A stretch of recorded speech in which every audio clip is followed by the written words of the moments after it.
अस्सलाम वालेकुम। होप आप लोग सब ठीक ठाक होंगे। आज हम बिलिंग प्रोविजन यानी बिलिंग प्रोवाइडर्स के बारे में देखेंगे। यूएस में हम लोग जब बिल क्रिएट कर रहे होते हैं तो हम डिफरेंट तरह के डॉक्टर्स के नाम लिख रहे होते हैं। तो हम ये देखेंगे कि डिफरेंट डॉक्टर्स जो है डिफरेंट तरह से क्या क्या काम कर रहे हैं। प्रोवाइडर्स, अभी तक तो ये चीज़ समझ आ गई होगी कि हम लोग डॉक्टर्स के लिए जो टर्मिनोलॉजी यूज़ करते हैं यूएस में वो प्रोवाइडर होता है।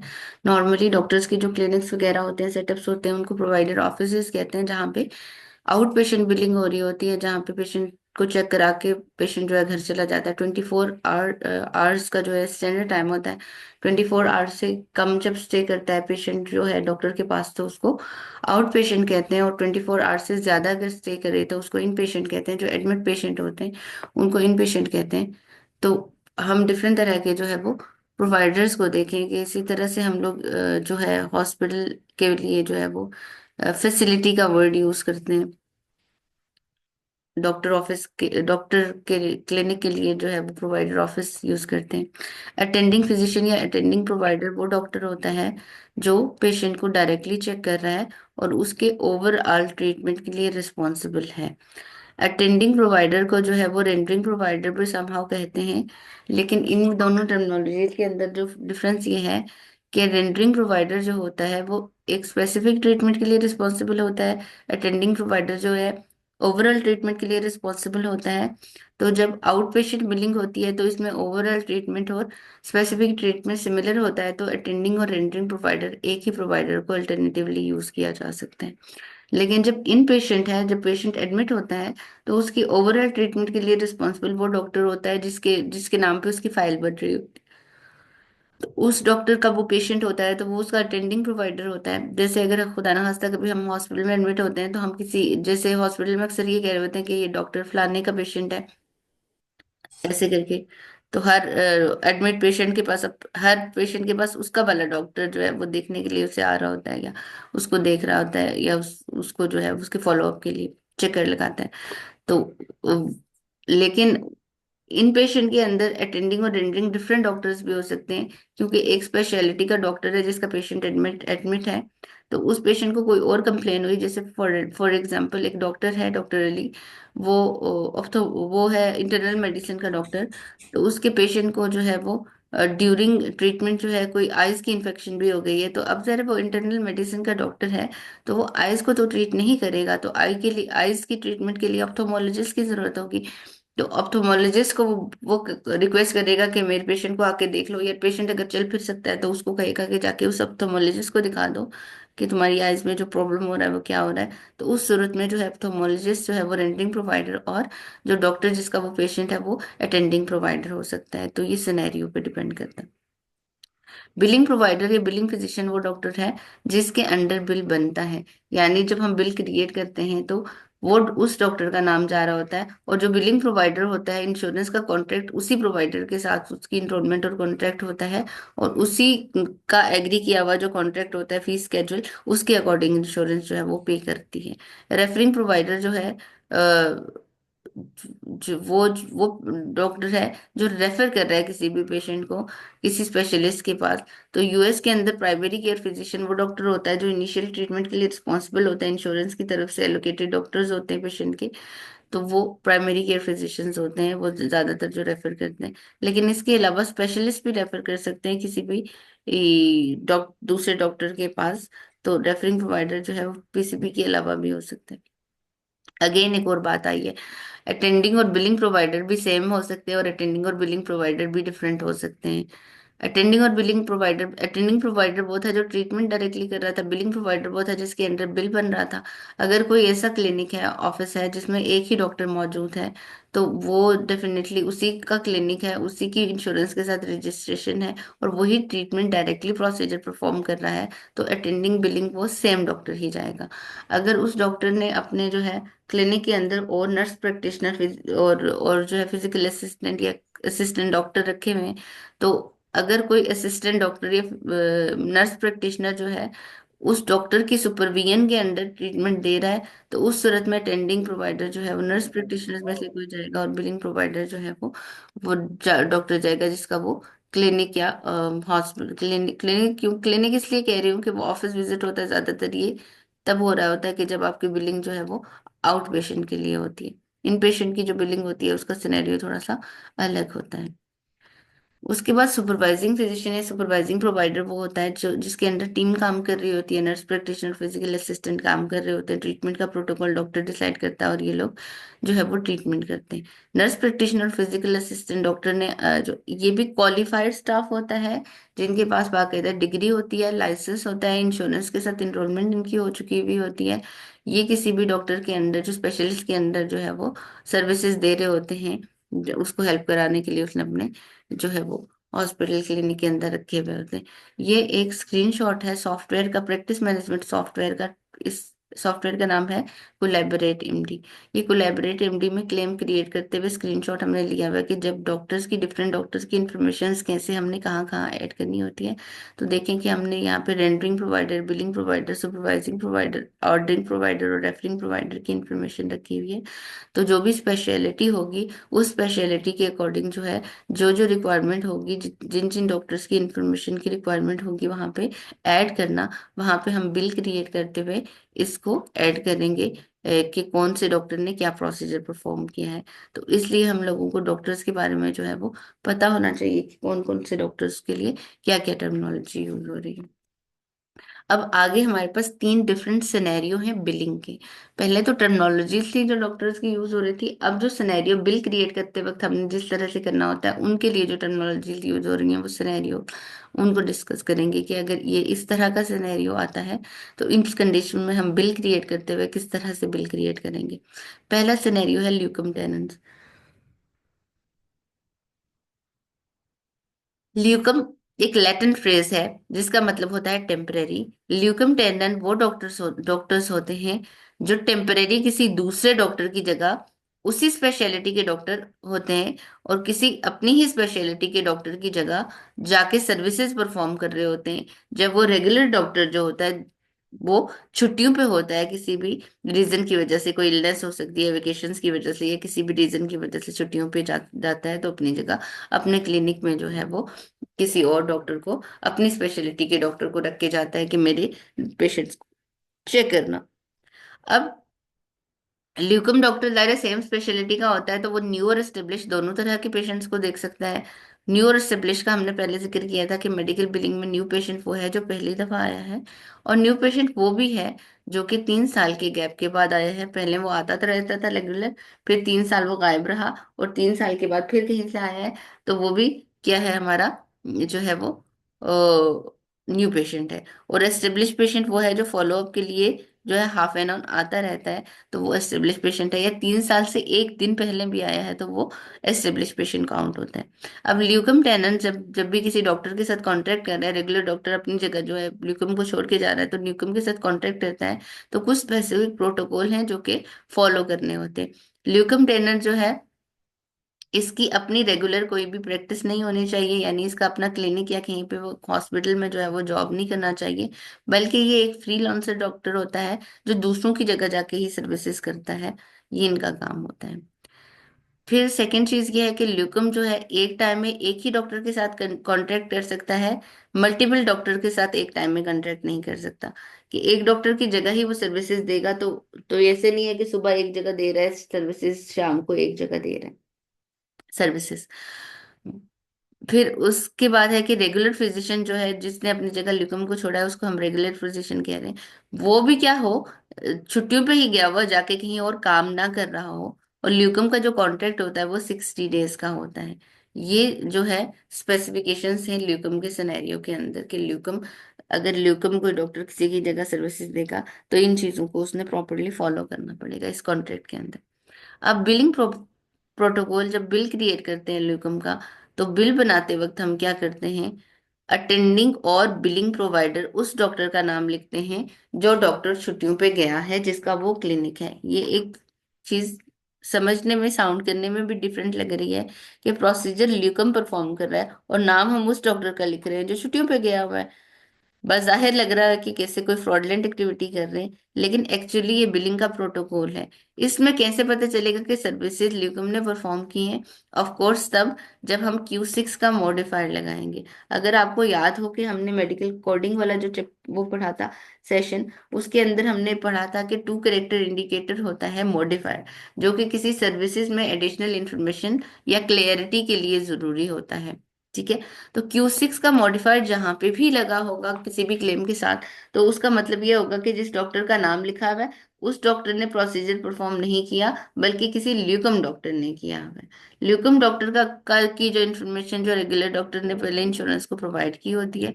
ल्यूकम डॉक्टर की बिल्डिंग करने से जो है इंश्योरेंस को कोई प्रॉब्लम नहीं होता। इंश्योरेंस जब क्लेम रीइंबर्स करती है तो उस बंदे के नाम पे करती है जो बिलिंग प्रोवाइडर जा रहा है। तो ल्यूकम के सिनेरियो में अटेंडिंग और बिलिंग दोनों ही रेगुलर प्रोवाइडर गया हुआ है। तो जो रीइंबर्समेंट का रेट होगा वो 100% होगा, जो रेगुलर प्रोवाइडर खुद बैठ के चेक करता। जितने पैसे मिलते इंश्योरेंस की तरफ से उतने ही जो है वो ल्यूकम के सिनेरियो में जो है वो मिल रहे हैं पैसे, क्योंकि आपका बिलिंग प्रोवाइडर जो है वो रेगुलर प्रोवाइडर खुद ही जा रहा है। तो डेफिनेटली उसी के जो है प्रोटोकॉल के अकॉर्डिंग जो है इंश्योरेंस पे करेगी। एक बात याद रखिएगा कि कभी भी जो रीइंबर्समेंट का रेट होता है, रीइंबर्समेंट में पेमेंट को कहते हैं। री रीइम्बर्स यानी इंश्योरेंस जो पे करती है उस पेमेंट को हम लोग रीइम्बर्समेंट कहते हैं।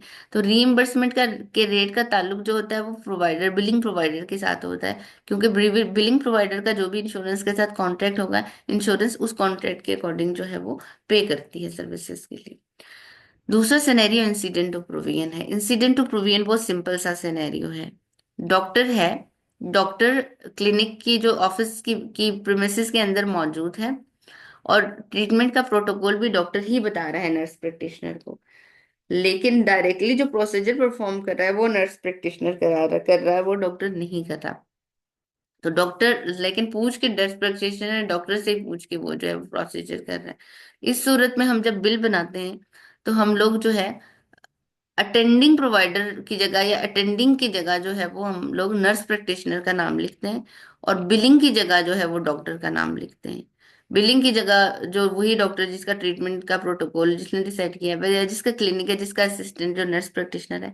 अब डॉक्टर का प्रेमिसेस में होना जरूरी है उस क्लिनिक के, लेकिन उस रूम में होना जरूरी नहीं है जहाँ पे प्रोसीजर परफॉर्म किया गया है। डॉक्टर अपना काम करता रहे, दूसरे पेशेंट देखता रहे, अपनी कोई कॉन्फ्रेंस अटेंड करता रहे, आराम करता रहे, सोता रहे, खाना खाता रहे, लेकिन ट्रीटमेंट का प्रोटोकॉल उससे ही नर्स प्रैक्टिशनर पूछ के गया है, तो इसलिए उसके अकॉर्डिंग वो काम कर रहा है।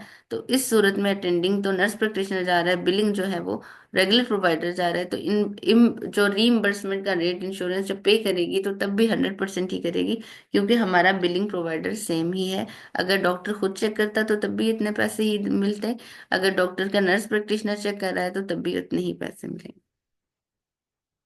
उसके बाद हमारे पास थर्ड सिनेरियो जनरल सुपरविजन आता है।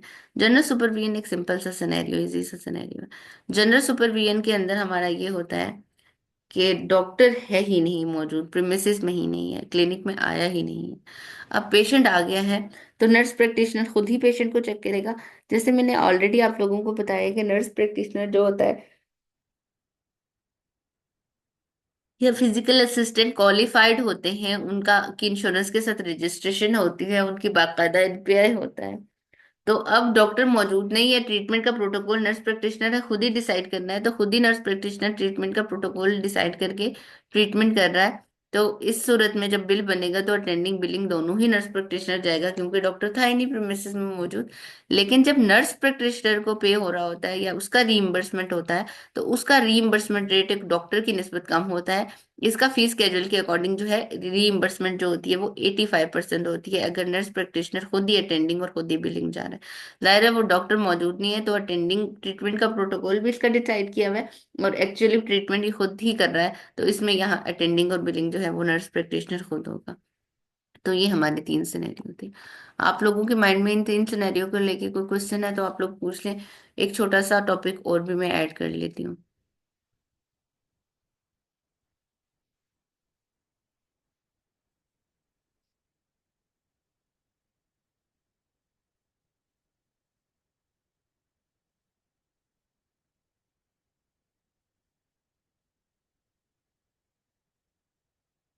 प्रोवाइडर्स की बात ही कर रहे हैं तो प्रोवाइडर की एनरोलमेंट को भी देख लेते हैं।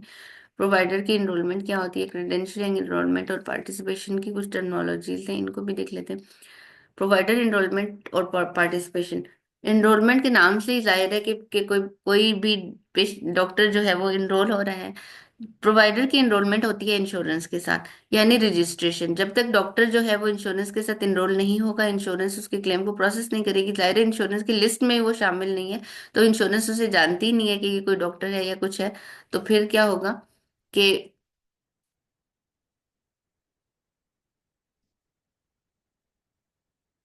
एनरोलमेंट जो है वो का प्रोसेस जो है वो इसी तरह से होता है जैसे हर जगह एनरोलमेंट का प्रोसेस होता है, कि एनरोलमेंट की रिक्वेस्ट करते हैं। कॉन्ट्रैक्ट जो होता है प्लेन यहाँ पे इंश्योरेंस का है कि इंश्योरेंस की जो टर्म एंड कंडीशन है उसको वो एग्री करता है, अपना एनरोलमेंट फॉर्म फिल करता है और एनरोलमेंट की रिक्वेस्ट करता है। जब एनरोलमेंट की एप्लीकेशन फिल हो जाती है तो उसके साथ साथ जो इंश्योरेंस की रिक्वायरमेंट होती है, जो भी चीजें, जो भी डॉक्यूमेंटेशन उसको डॉक्टर से चाहिए होती हैं, उन डॉक्यूमेंटेशंस की जो डिटेल्स होती हैं, वो डिटेल्स जो है वो, जैसे उसके एक्सपीरियंस हो गए, ट्रेनिंग्स हो गई, एक्सपीरियंस हो गई, एजुकेशनल बैकग्राउंड हो गया, डिग्रियां हो गई, लाइसेंस हो गए, ये सारी चीजें जो है इंश्योरेंस जो है वो रिक्वेस्ट करती है। और उसको जो है जो रिक्वेस्ट कर किए हुए डॉक्यूमेंट्स होते हैं वो जो है प्रोवाइडर जो है वो इंश्योरेंस को सबमिट करवाता है। अब जो सिस्टमेटिक अप्रोच होती है वो जो जितने भी डॉक्यूमेंट्स होते हैं उनको कलेक्ट करने की और वेरीफाई करने की, रेलिवेंट ट्रेनिंग, लाइसेंस हो गए, सर्टिफिकेट, एकेडमिक बैकग्राउंड, जाहिर है इंश्योरेंस उन चीजों को जो है वेरीफाई करती है कि ये वैलिड है, सही है, कोई जाली डॉक्यूमेंट नहीं है। तो इस अमल को जो है वो क्रीडेंशलिंग कहते हैं। नॉर्मली हम इनरोलमेंट और क्रीडेंशलिंग को एक दूसरे के अल्टरनेटिव भी यूज करते हैं, क्योंकि बिलिंग कंपनीज के अंदर जो क्रीडेंशलिंग डिपार्टमेंट होता है वो इनरोलमेंट के प्रोसेसेस को कर रहा होता है, तो इसलिए इन दोनों को अल्टरनेटिवली भी यूज करते हैं। अब देखते हैं कि डिफरेंट इंश्योरेंसेस की जो है वो इनरोलमेंट के प्रोसेसेस क्या है। मेडिकेयर की इंश्योरेंसेस जो है वो, कल हम इंश्योरेंसेस को ही पढ़ेंगे होपफुली। तो मेडिकेयर की जो इंश्योरेंस है उनकी उसकी इनरोलमेंट के लिए provider enrolment chain of ownership, PECOS कहते हैं, ये पोर्टल यूज होता है, जिसके थ्रू कोई भी डॉक्टर जो है वो मेडिकेयर की इंश्योरेंस के साथ इनरोलमेंट करवाना चाहता है तो इस पोर्टल को यूज करके वो अपनी इनरोलमेंट की रिक्वेस्ट भेजेगा। मेडिकेड की insurance state to state rules और रेगुलेशन में वेरी करती है, तो इसका एनरोलमेंट फॉर्म जो है मेडिकेड की वेबसाइट से अवेलेबल होता है, वहीं से निकाला जाता है। लेकिन यूएस की इतने ज्यादा स्टेट्स है, ऑलमोस्ट 50 स्टेट्स है, तो 50 स्टेट्स के अंदर जो है मेडिकेड के rules and regulation her state के लिए डिफर होते हैं। तो जिस स्टेट में वो ऑनलाइन एप्लीकेशन जो है एनरोलमेंट की मांग रही होती है वहां पे ऑनलाइन एप्लीकेशन भेजते हैं, और अगर कहीं पे पेपर फॉर्म में भेज रही होती है तो पेपर फॉर्म में जो है वो एप्लीकेशन जो है वो इंश्योरेंस को सबमिट कराते हैं, ताकि जो है वो इनरोलमेंट का प्रोसेस जो है कंप्लीट हो जाए मेडिकेड की। फिर उसके बाद council for affordability quality health care होता है। कमर्शियल इंश्योरेंसेज जितनी भी नॉन नॉन गवर्नमेंट इंश्योरेंसेज हैं उनकी इनरोलमेंट के लिए जो है वो council for affordability quality health care use हो रहा है, और 1.3 मिलियन हेल्थ केयर प्रोवाइडर की जो इनरोलमेंट इसके थ्रू जो है वो हो चुकी है भी है। तो ये इनरोलमेंट का अमल है। अब इनरोलमेंट एक ऐसी चीज है जिसके लिए डॉक्टर की चॉइस नहीं है। उसने अगर इंश्योरेंस को क्लेम भेजना है तो वो अपनी इनरोलमेंट को करवाएगा। इनरोलमेंट नहीं होगी तो इंश्योरेंस उस डॉक्टर को आइडेंटिफाई नहीं करेगी, इसके क्लेम को एक्सेप्ट नहीं करेगी, पे नहीं करेगी। ठीक है। ऐसे डॉक्टर्स होते हैं जो ऑप्टेड आउट डॉक्टर्स होते हैं, और उनके लिए टर्मिनोलॉजी यूज होती है ऑप्टेड आउट। ऑप्टेड आउट वो डॉक्टर्स होते हैं जो इंश्योरेंस के साथ अपनी इनरोलमेंट नहीं कराते, जिन भी पेशेंट्स को चेक करते हैं उनको as a private patient check करते हैं, और वो पेशेंट डायरेक्टली उन डॉक्टर्स को पे करते हैं। लेकिन अगर जैसे हमने देखा था अपने रेवेन्यू साइकिल के अंदर के कि यूएस के अंदर जो है मेजॉरिटी लोग 80 प्लस लोग, जो 80+% से ज्यादा के लोग जो है वो मेडिकल इंश्योरेंसेस को यूज कर रहे हैं। तो अगर इंश्योरेंसेस के साथ क्लेम प्रोसेस कराना है तो डॉक्टर को उस स्पेसिफिक इंश्योरेंस जिसको वो क्लेम भेज रहा है उसके साथ एनरोलमेंट कराना जरूरी होगी। तो ज्यादातर डॉक्टर जिन जिन इंश्योरेंसेस के पेशेंट्स को देख रहे होते हैं उन इंश्योरेंसेस के साथ उनकी जो है वो इनरोलमेंट का प्रोसेस जो है कंप्लीट हो जाता है। वंस इनरोलमेंट का प्रोसेस डन हो जाता है तो फिर पार्टिसिपेशन का प्रोसेस होता है। पार्टिसिपेशन का प्रोसेस वो प्रोसेस होता है जब हेल्थ केयर प्रोवाइडर को ये डिसाइड करना होता है कि उसको इन नेटवर्क रहना है या आउट ऑफ नेटवर्क जाना है। इन नेटवर्क और आउट ऑफ नेटवर्क क्या होता है, बेसिकली इंश्योरेंस एक एक कॉन्ट्रैक्ट ऑफर करती है जब प्रोवाइडर की इनरोलमेंट कंप्लीट हो जाती है, तो उस कॉन्ट्रैक्ट को असाइनमेंट ऑफ चार्जेस कहते हैं, या मेडिकेयर अलाउड रेट या मेडिकेयर फीस कैजुअल कहते हैं। इस कॉन्ट्रैक्ट के अंदर क्या होता है जो जिस स्पेशलिटी का डॉक्टर होता है उस स्पेशलिटी से रिलेवेंट जो जो सर्विसेज उसकी इंश्योरेंस ने कवर करनी होती है उन सर्विसेज की लिस्ट होती है। और उन सर्विसेज के अगेंस्ट मैक्सिमम पेएबल अमाउंट कितनी है। पेएबल अमाउंट वो होती है जो पे होगी प्रोवाइडर को।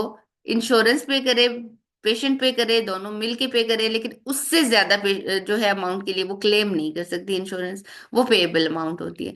तो वहां पे पेएबल अमाउंट का भी तयन किया जाता है कि कितनी पेएबल अमाउंट होगी। जो डॉक्टर उस कॉन्ट्रैक्ट को एग्री कर लेता है उसको पार्टिसिपेटिंग प्रोवाइडर या इन नेटवर्क प्रोवाइडर कहते हैं। और जो डॉक्टर जाहिर एग्री नहीं करता उसको नॉन पार्टिसिपेटिंग प्रोवाइडर या आउट ऑफ नेटवर्क प्रोवाइडर कहते हैं। जो इन नेटवर्क प्रोवाइडर होता है जिसने फीस स्केड्यूल को एग्री किया है उसको इंश्योरेंस फौरन अपने पार्टिसिपेटिंग प्रोवाइडर की डायरेक्टरी में ऐड करती है।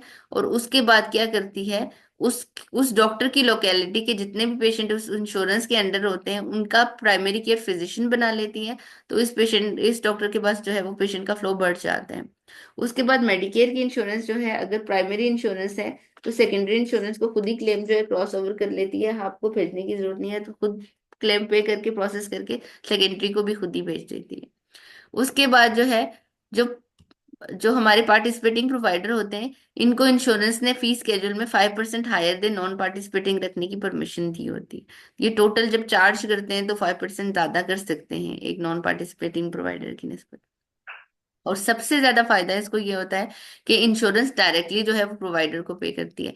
यानी क्लेम प्रोसेस होने के बाद जो पेमेंट रिलीज होती है डायरेक्टली प्रोवाइडर के नाम पे होती है। इसी के अपोजिट होता है नॉन पार्टिसिपेटिंग प्रोवाइडर जो कि फीस स्केड्यूल को एग्री नहीं करना। बजाहिर तो नो, लगता है पार्टिसिपेटिंग प्रोवाइडर को बहुत सुनिए ज्यादा साहब, फायदा हो रहा है, थोड़ा सा लेकिन बोलिए। पार्टिसिपेटिंग प्रोवाइडर जो है वो उसको अपनी तरह के फायदे होते हैं। और जो नॉन पार्टिसिपेटिंग प्रोवाइडर होता है उसको अपनी तरह के फायदे होते हैं। अब नॉन पार्टिसिपेटिंग प्रोवाइडर ने कोई फीस स्केड्यूल एग्री नहीं किया हुआ तो वो बाउंड नहीं है मैक्सिमम पेएबल अमाउंट के लिए। तो वो क्या करता है कि जिन जिन सर्विसेज पे उसका चांस बन जाता है उसमें इवन 9.25 तक ज्यादा भी ले लेता है पेशेंट से। अब नॉन पार्टिसिपेटिंग प्रोवाइडर या आउट ऑफ नेटवर्क प्रोवाइडर की जो रीइंबर्समेंट होती है उसके अंदर ये होता है कि आउट ऑफ नेटवर्क प्रोवाइडर जितने भी होते हैं उनको इंश्योरेंस डायरेक्टली पे नहीं करती। ज्यादातर क्लेम को प्रोसेस करने के बाद क्या करती है, इंश्योरेंस पे कर लेती है उनको, डायरेक्टली जो है वो पेशेंट को पे करती है। अब क्लेम जो है प्रोसेस तो उसी तरह से, क्लेम सबमिट भी उसी तरह से हुआ, प्रोसेस भी उसी तरह से हुआ, लेकिन जब पे होता है तो वो डायरेक्टली पेशेंट को हो जाता है। अब पेशेंट को डायरेक्टली पे करते हैं तो जब हमारे पास इस तरह के सिनेरियो होते हैं तो डेफिनेटली हम हम लोग क्या करते हैं, हमारे डॉक्टर भी तेज होते हैं नॉन पार्टिसिपेटिंग प्रोवाइडर। ये इतना इंतजार नहीं करते कि इंश्योरेंस जो है वो पेशेंट को क्लेम प्रोसेस करके पे करे और उसके बाद जो है वो पेशेंट जो है इनको पे करे। तो ये भी क्या करते हैं कि ज्यादातर at the time of visit he patient से जो है वो पैसे ले लेते हैं।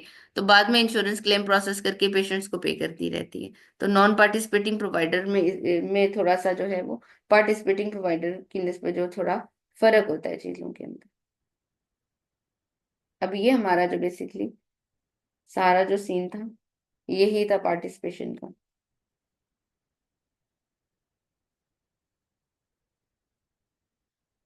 अब आप लोगों का जो दोनों ही हमने जो टॉपिक डिस्कस किए हैं उन उनमें से कोई क्वेश्चन किसी का है तो वो आप लोग पूछ लें। क्योंकि ये दोनों ही छोटे छोटे से टॉपिक्स थे इसलिए मैंने साथ ही ऐड किया, और जैसे वैसे भी प्रोवाइडर से मुतालिक का ही थे तो इसलिए दोनों इकट्ठे आ भी सकते हैं। इतना एक दूसरे से डिफरेंट टॉपिक नहीं थे।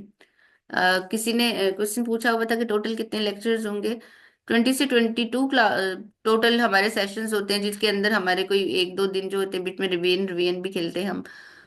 एक आउटलाइन बनी हुई है, आउटलाइन में कुछ जो लेक्चर्स होते हैं ऑलमोस्ट उसी उसी सीक्वेंस से नहीं होते। मतलब कुछ ऑलमोस्ट वैसा ही सीक्वेंस होता है, लेकिन समटाइम्स जैसे आज हमारे पास एक छोटा सा टॉपिक था और आपके पास क्वेश्चन आंसर भी नहीं थे तो मैंने एक और टॉपिक ऐड कर लिया। तो समटाइम्स हम आउटलाइन के थोड़ा सा आगे पीछे भी हो जाते हैं कि जैसे हमने लिखा होता है कि हमारे पांचवा सेशन इस चीज के मुतालिक हो, तो हो सकता है कि एग्जैक्टली पांचवा सेशन उस चीज के मुतालिक ना हो, आगे पीछे पांचवा और छठा हमने इकट्ठा मिला लिया हो, इस तरह से भी हो जाता है। लेकिन आउटलाइन मेरे पास मौजूद है, मैं ग्रुप्स के अंदर जो है वो शेयर कर लेती हूँ आउटलाइन। आप लोगों को रेंडमली आइडिया हो जाएगा कि हमारी जो है वो आउटलाइन शेयर करनी है कब, वो मैं एचआर से पूछ के शेयर करती हूँ, क्योंकि मैंने उनसे कंसल्ट करना होता है चीजें शेयर करने से पहले। लेकिन आउटलाइन हमारे पास अवेलेबल है, मैं उनसे जो है वो शेयर करवा देती हूँ, उन्हीं को कह देती हूँ कि वो शेयर कर ले। तो उसके अंदर हमारे सेशंस की डिटेल लिखी हुई होती है। टोटल हमारे जो होते हैं वो 20 से 22 जो है सेशंस होते हैं, जिसके बीच में जो है वो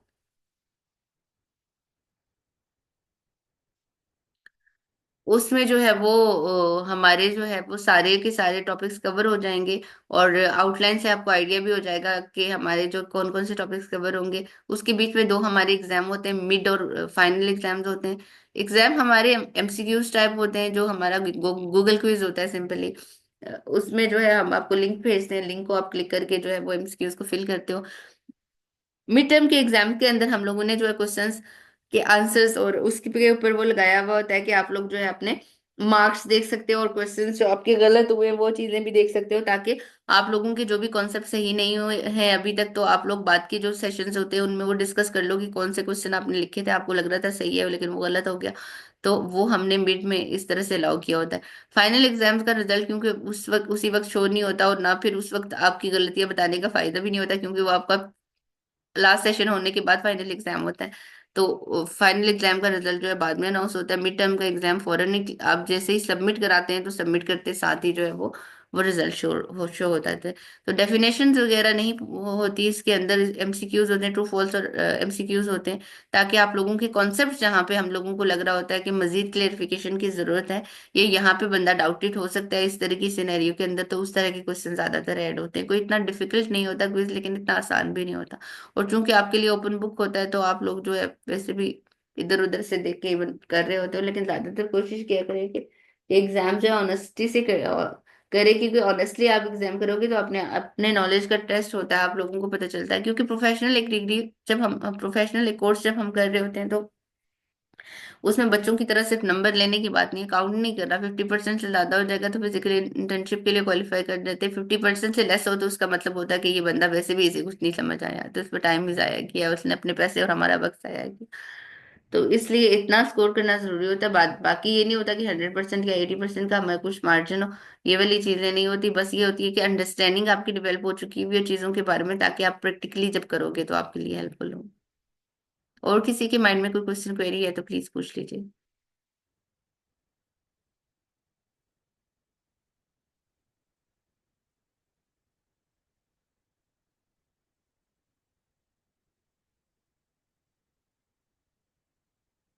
ये जितनी जो स्लाइड्स हैं वो आप लोगों की ऑलरेडी गूगल ड्राइव के अंदर अवेलेबल होती हैं। जो जो हम चीजें पढ़ रहे हैं उसके लिए लिंक जो ग्रुप्स के डिस्क्रिप्शन के अंदर अवेलेबल है, उसी के अंदर हम लोग ये स्लाइड्स जो मैंने अभी ये खोली हुई थी ये फोल्डर ही पड़ा हुआ है। ये अगर आप देख रहे हो तो ये फोल्डर पड़ा हुआ है हमारे MBC 20 लेक्चर है, यानी हमारा बैच 20th है, इसलिए 20th इसका लेक्चर है। और हाँ, आज की डेट जैसे 12/12 है, तो 12/12 की डेट के साथ हमने दोनों जो टॉपिक पढ़े हुए स्लाइड्स हैं, और ये जो रिकॉर्डिंग रिकॉर्डिंग होगी जो हमारे सेशन की है वो भी यहीं पे प्लेस कर लेंगे। तो आप सिर्फ अपने ग्रुप की डिस्क्रिप्शन में जाएंगे, आप उसको क्लिक करेंगे और वो एक्सेस हो जाएगी। तो आप लोग सारे के सारे जो MB, क्योंकि आप लोगों की डिस्क्रिप्शन हम मैंने MBC 20 का जो है फोल्डर, उसके ऊपर जो है वो एक्सेस दी हुई है। तो उसके अंदर जितने भी फोल्डर्स में सब फोल्डर्स प्लेस करती जाऊंगी, उसके ऊपर आप लोगों की एक्सेस होगी। एक ही लिंक से आप लोग जो है डेट वाइज जो है वो एक्सेस कर सकते हैं। अगर आप जाते हैं बैक टू फोल्डर, तो यहाँ पे हमारी जो है 1 2 3 4 5 पांच जो है हमारे लेक्चर जो अभी तक हो चुके हैं। एक हमारी डेमो क्लास थी, डेमो क्लास के साथ डेमो लिखा हुआ है, और बाकी हमारी जो रेगुलर सेशंस थे वो हमारी डेट के साथ जो है फोल्डर्स बने हुए हैं और उनके अंदर जो है प्लेस हैं। तो आपको जो है स्लाइड्स और ये दोनों चीजें जो है वहां पे ही अवेलेबल मिल जाती हैं, तो अलग से फिर मुझे भेजने की जरूरत नहीं होती। ठीक है, थैंक यू सो मच। अगर आप लोगों के पास और कोई क्वेश्चन वगैरह नहीं है, क्वेरी नहीं है, तो मैं इसको सेव कर लेती हूँ, फिर आप लोग जो है इसको एक्सेस कर लीजिएगा। Thank you.